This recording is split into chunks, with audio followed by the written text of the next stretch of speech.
Mummy daddy कहवन सीख गयो तो माँ बाप ने भूल गयो, और इंग्लिश बोलन सीख गयो तो मारवाड़ी ने भूल गयो। पिज्जा बर्गर खावन सीख गयो तो राब राबड़ी भूल गयो, और बिस्लेरी रो पानी पीवन सीख गयो तो नाडी रो पानी भूल गयो। पेंट शर्ट पहरन सीख गयो तो धोती कुर्ता भूल गयो, और ब्यूटी पार्लर जानो सीख गयो तो ओढ़नी घूंघट भूल गयो।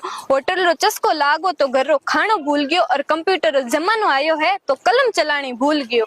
एसी में सोवन सीख गयो तो नीम री छाया भूल गयो, और बंगला में रहवन सीख गयो तो झोपड़ी री माया भूल गयो। कार में घूमन सीख गयो तो ऊंट री सवारी भूल गयो, और मोबाइल में नंबर रह गया तो लोगारा ठिकाना भूल गयो। हाय हेलो करना सीख गयो पण राम राम सा भूल गयो, और वेलकम करना सीख गयो तो खम्मा गणी भूल गयो। गाय बेचर गंडक पालियो खुदरी जाता भूल गयो, तो भजन मंडली भाड़ारी होगी तो जागरण जमा सब भूल गयो। बिना मतलब बात करे नी रिश्ता नाता सब भूल गयो, पण काम कायदे तो खुद भूल गया, पण लाज शर्म ने भी सब भूल गया। नया जमाना रा दास हो गया, जूना संस्कार भूल गो, और पढ़ लिख कर विद्वान तो बन गो पण अपनी औकात भूल गो।